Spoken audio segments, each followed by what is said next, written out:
E aí, gente, beleza? Gente, começando aqui mais uma aula. Hoje nós vamos falar dos sleep states, tá certo? Que nada mais são do que os estados de sono da placa. Tá? Então, toda placa, não é? Seja de notebook, seja de desktop, seja de smartphone, ela obedece uma sequência de starter, tá certo? E essa sequência de starter, ela é ditada por esses sleep states. O que seria esses sleep states, né? É o seguinte, gente. Esses sleep states seria o que vai determinar a ordem em que as fontes, a ordem em que as tensões serão despertadas na placa, tá?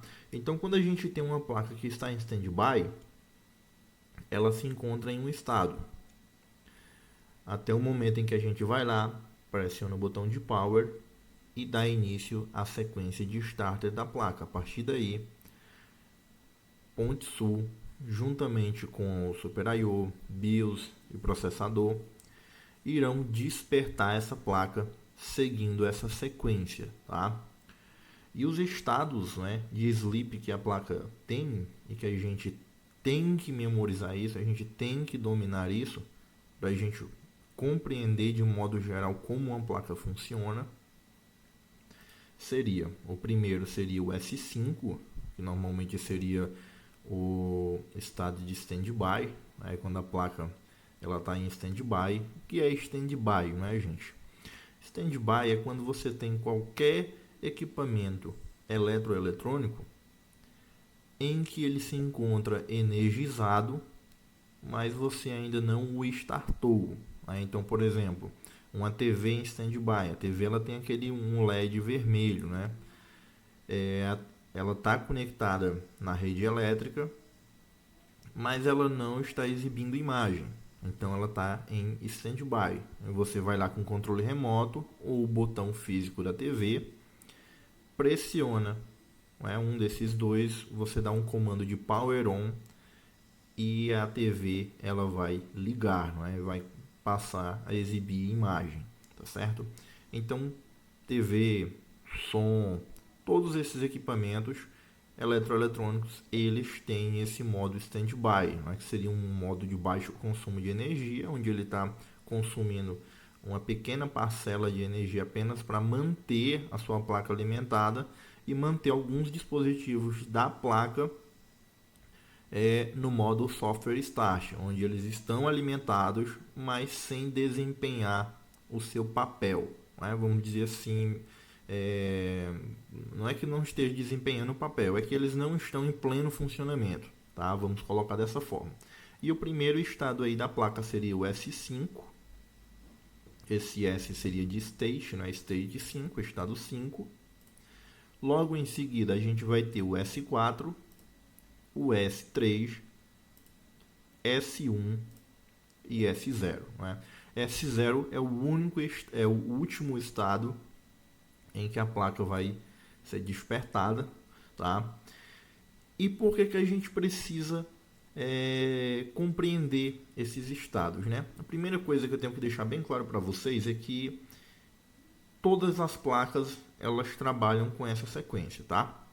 Só que, vamos dizer assim, as mudanças que acontecem de um estado para o outro e o que acontece dentro dessas mudanças depende do projeto, tá?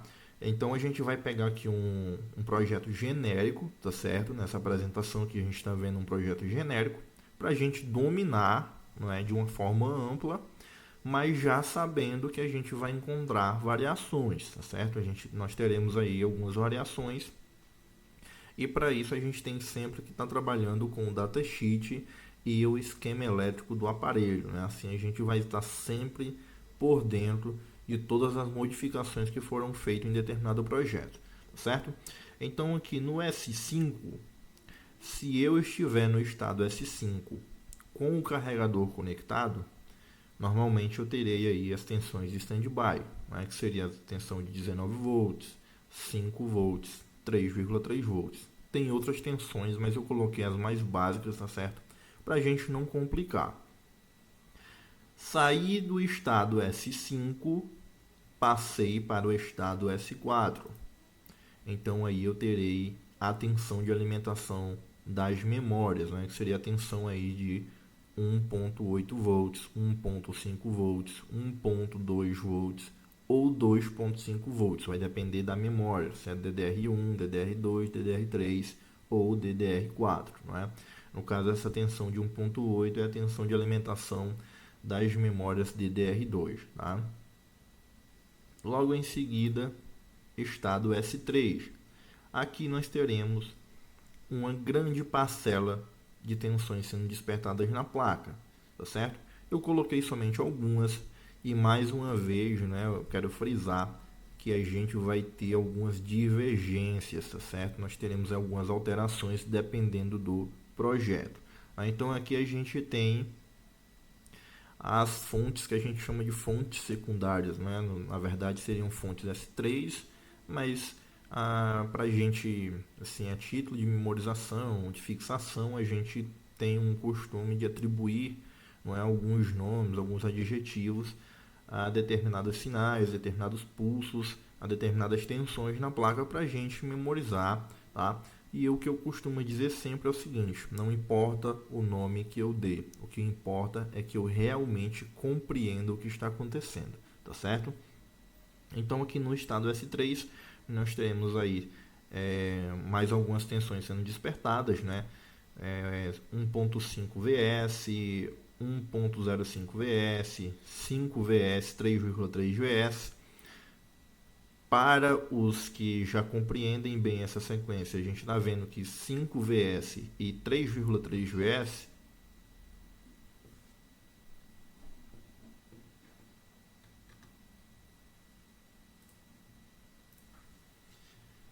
então, gente, conforme eu estava falando,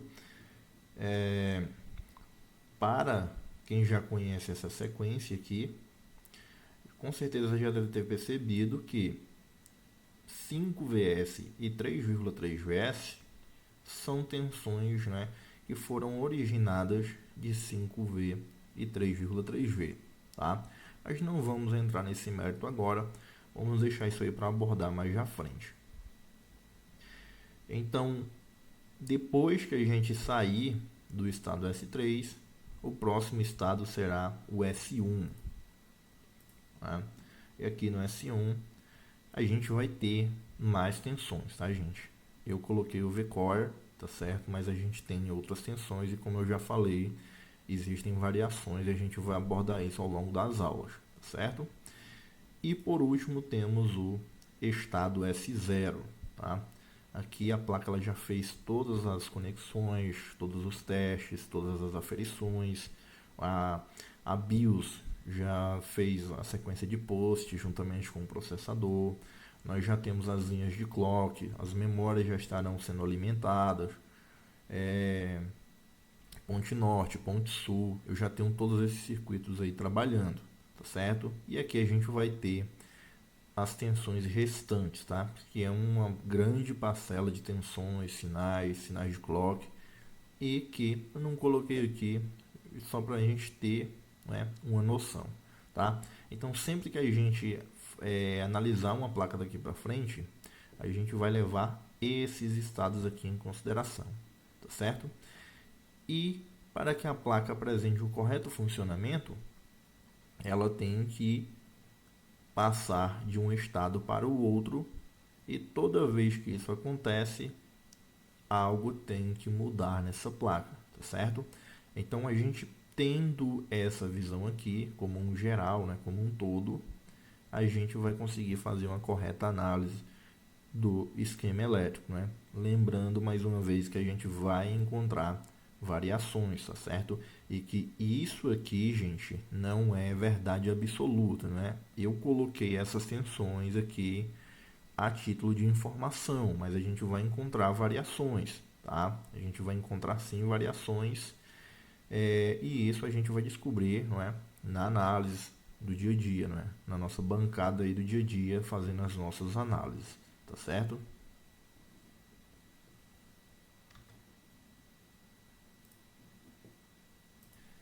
E aí, gente, beleza?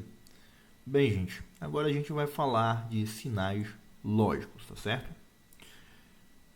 Para que a gente entenda bem, não é? Para que a gente compreenda bem a análise do esquema elétrico, a gente precisa entender como funciona a questão desses sinais lógicos, não é? O que seria sinais lógicos? Tá? O que eu posso entender sempre que eu ouvir essa palavra sinal? Tá? Gente, na placa, sinal, não é?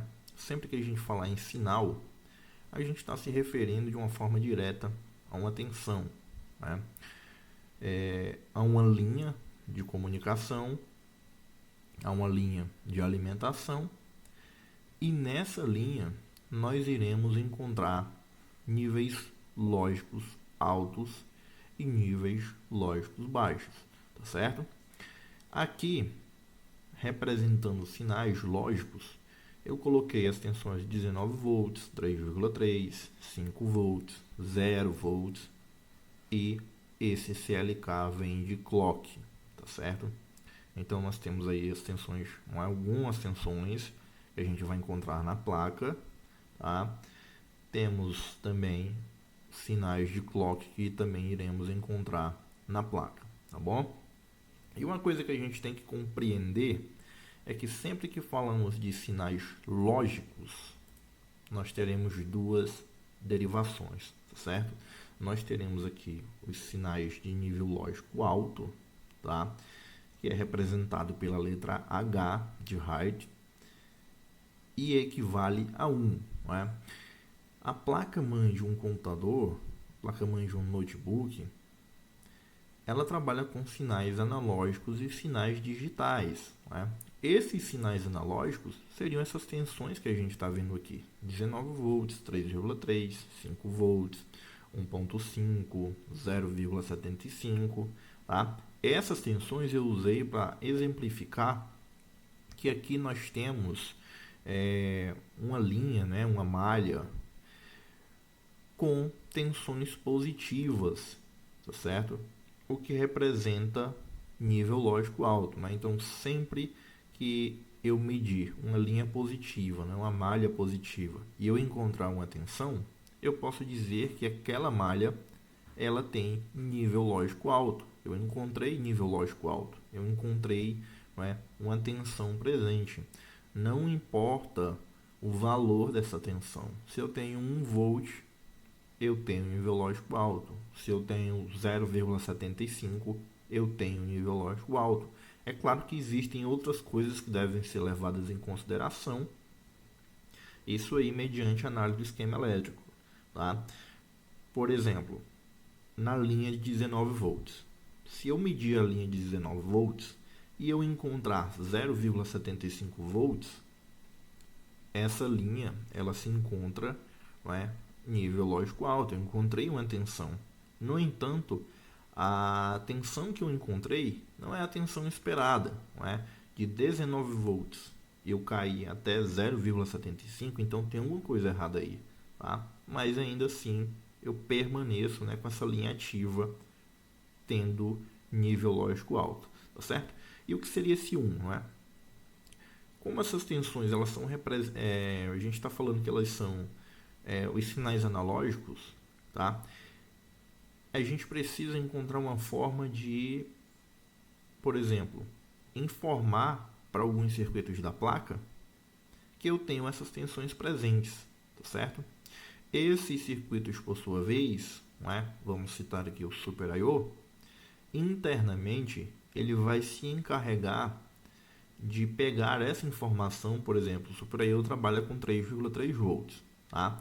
Então, em alguns pinos do Super I/O, ele vai receber essa tensão de 3,3 e ele vai fazer uma conversão, tá certo? Ele vai pegar esses 3,3 volts e vai informar dentro de um bloco específico dele mesmo que ali ele tem nível lógico alto. Então ele vai converter um sinal analógico em um sinal digital. E quando isso acontece, a representação de 3,3 volts passa a ser 1, né? Que seria um número binário. A linguagem das máquinas é binário, tá? Não importa se a tensão é 19, 3,3, 5 volts, 1.5, 1.75, para sinais digitais, ela vai ser representada sempre por 1 volt, tá? Então, sempre que eu tiver uma malha a nível lógico alto, não importa o valor dessa tensão, se for convertido para um sinal digital, eu terei ali a representação de 1, não é? Esse 1 representa nível alto, esse 1 representa que está ligado, né? Que pode estar ligado, daqui a pouco a gente vai entender isso. E seria essa a representação de nível lógico alto, tá? Qualquer uma dessas tensões aí, eu posso ter sim como nível lógico alto, tá certo? E a gente também tem o nível lógico baixo, tá? Que é representado pela letra L de low, tá bom? E é igual a zero, não é? Também falando em analógico digital. Então, quando eu tiver aí uma malha a 0 volts, esse conversor, não é? Que seria um conversor AD, analógico digital, ele vai converter isso aí a 0 volts. Né? Vai dizer que essa malha ela se encontra com um sinal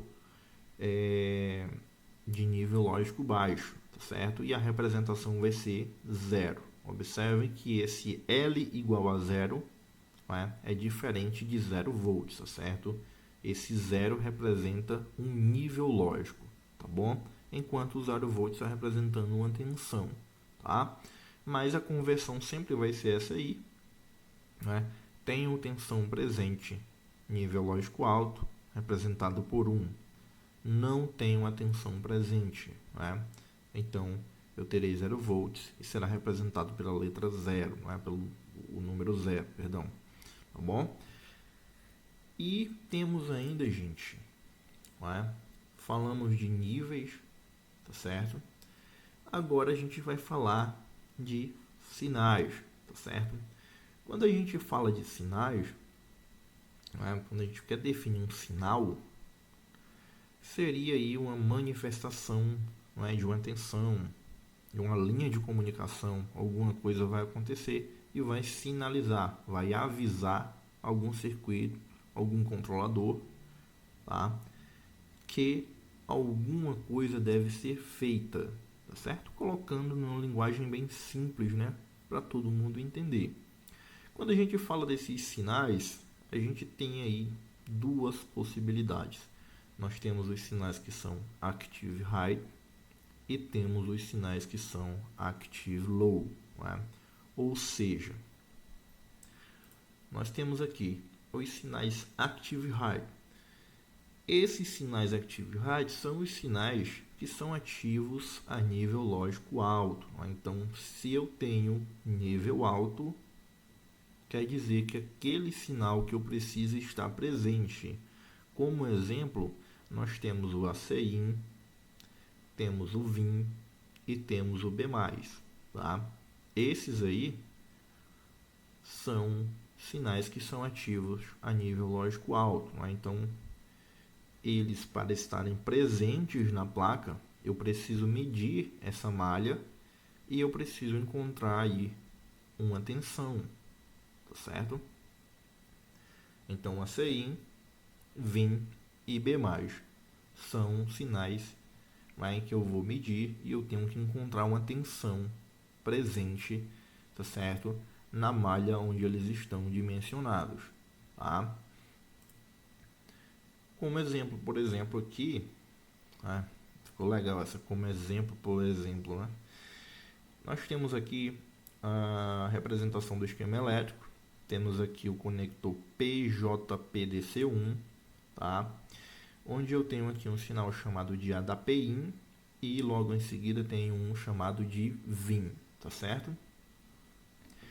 Esse PJPDC1 nada mais é do que um conector onde nós teremos aqui uma saída, uma entrada para plugarmos o DC Jack, não é?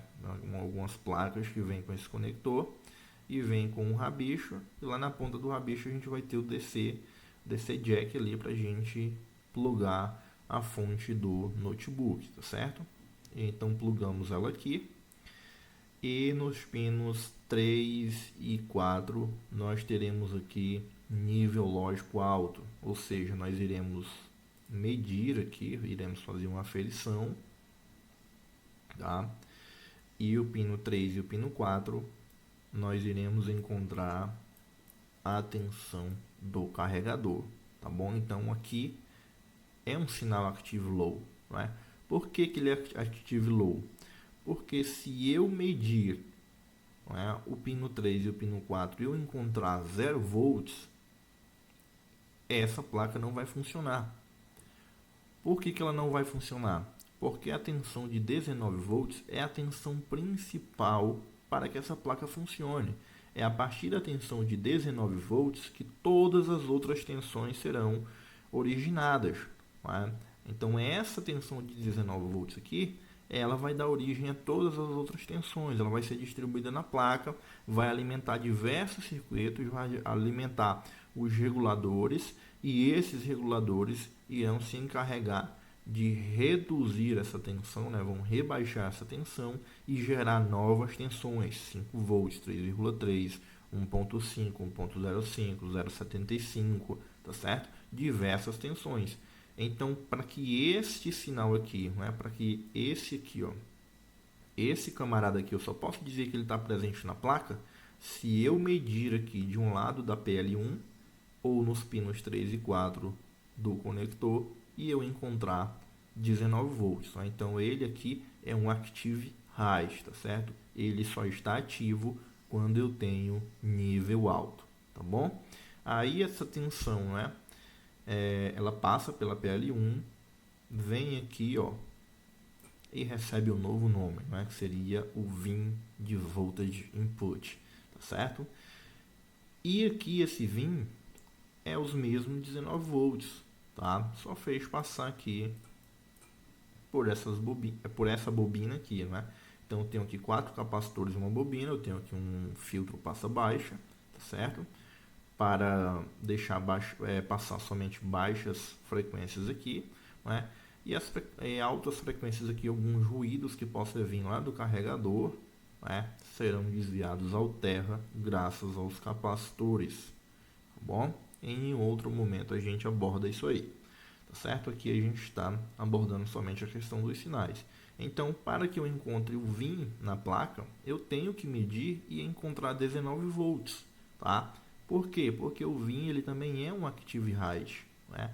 Para que o VIN esteja presente na placa, para que eu me dê por satisfeito ao medir essa linha e ter certeza, não, o VIN está presente, eu preciso encontrar 19 volts, tá certo?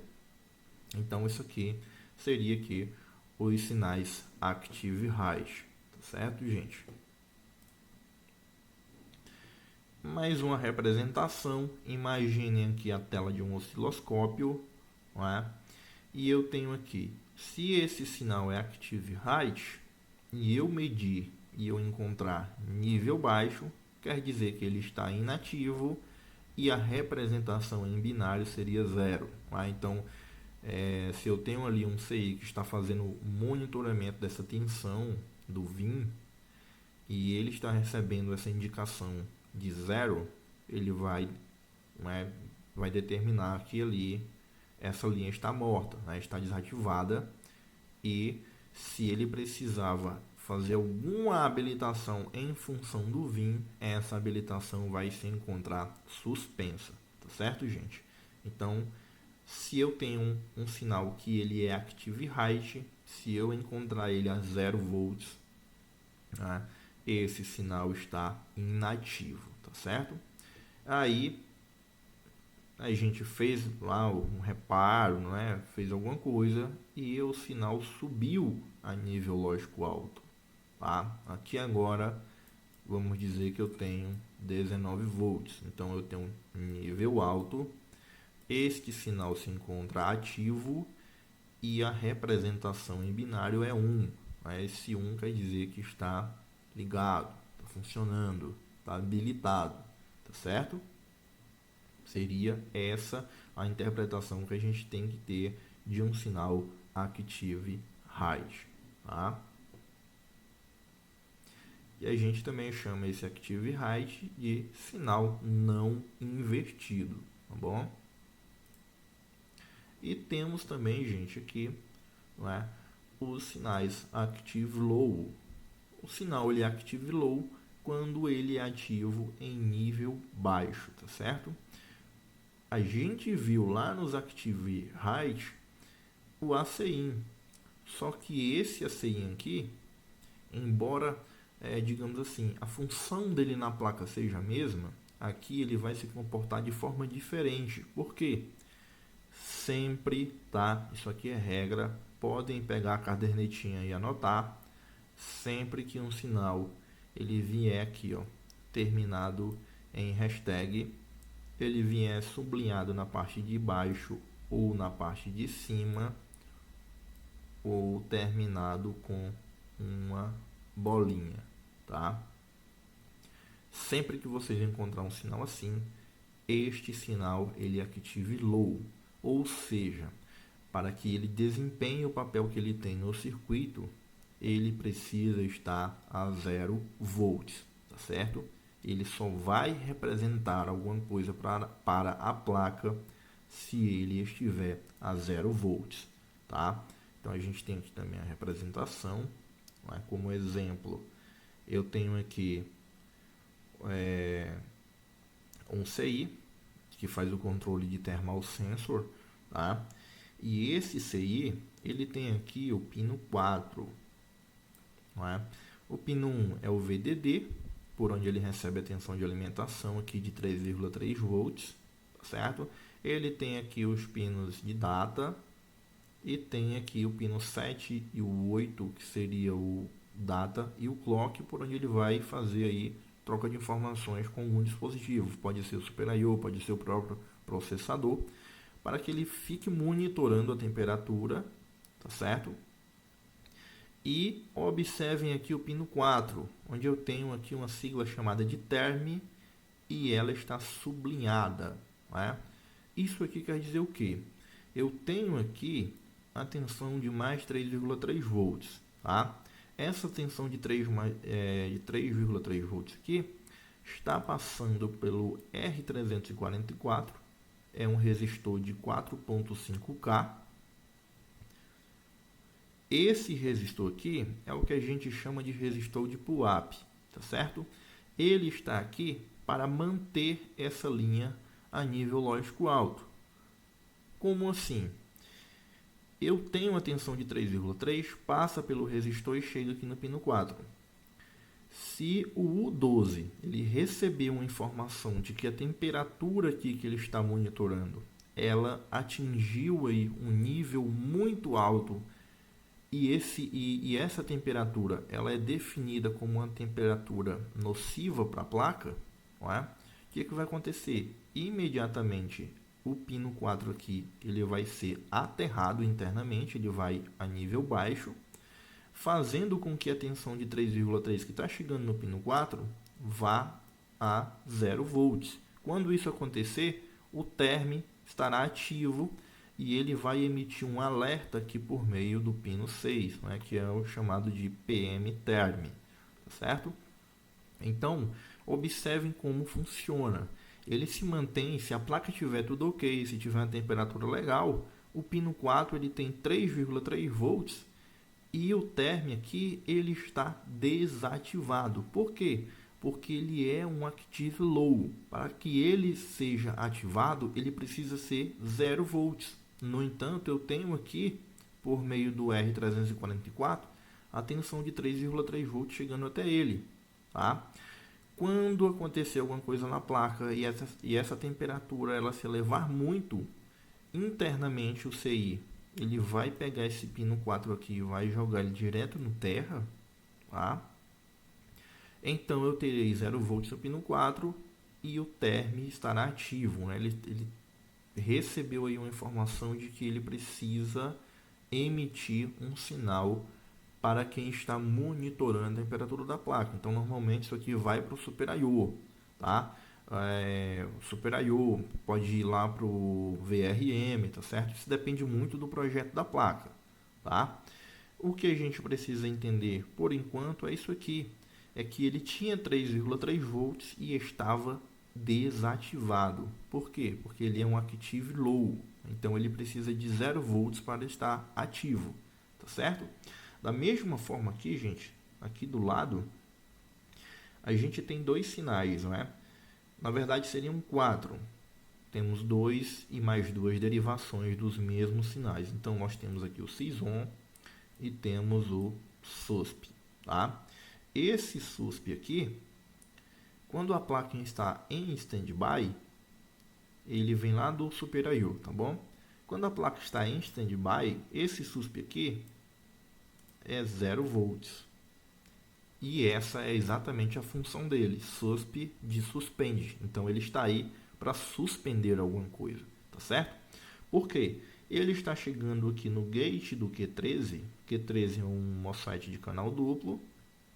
Eu tenho aqui 0 volts no gate, source aterrado, dreno pino 3 recebendo a tensão de 3 VL por meio de um resistor de pull-up aqui, que seria R640, tá bom? Se eu tenho 0 no gate, 0 no source, esse transistor aqui é um canal N, então ele está em corte. Se ele está em corte, esse camarada aqui, que é um Active Height, ele está ativo, porque o transistor cortou, a tensão está passando normalmente aqui pelo resistor, e aqui eu tenho exatos 3 volts, mantendo esse SUSP aqui ativo, né?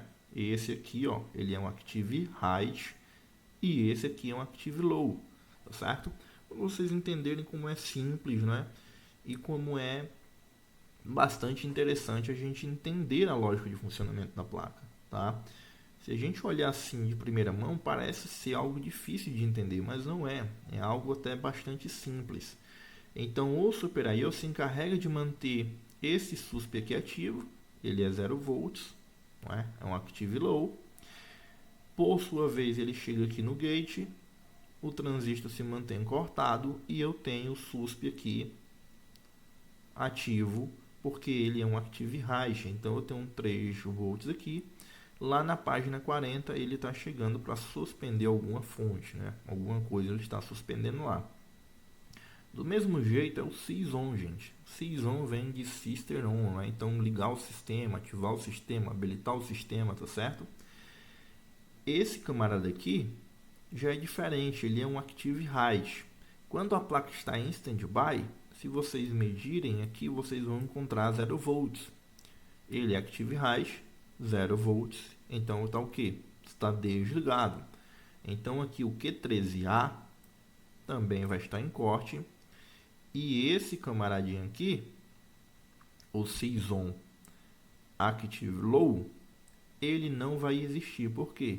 Se o Q13 está em corte, a tensão de 3 volts está passando pelo R639 e está vindo para cá. Então aqui onde era para ter SysOn hashtag, né? Eu tenho 3 volts, portanto esse camarada não existe na placa, tá? Ele está indo lá para a página 40 e ele não está habilitando o que ele deveria habilitar, porque ele só vai habilitar quando ele for 0 volts. No entanto, aqui ele está a 3 volts, tá bom? Então é bem simples, bem fácil de entender, tá certo? Temos aqui a mesma representação, só que aqui, como é um Active Low, nível baixo significa o quê? Que ele está ativo, tá certo? Ele está ativo. Eu até errei aqui, gente. A simbologia seria essa e isso aqui, tá? Então, se eu tenho um nível baixo, ele é Active Low, ele está ativo e a representação tem que ser 1, tá bom? Ele subiu para nível alto, ele vai agora ficar inativo e a representação binária é 0, tá certo? Eu acredito que Deu para entender, não é? Tentei ser o mais claro e objetivo possível, tá bom? E é isso aí que a gente precisa compreender, tá certo? Compreendendo isso aqui, a gente consegue fazer a correta análise do esquema elétrico sem se perder na interpretação dos sinais, das linhas, das malhas, tá bom?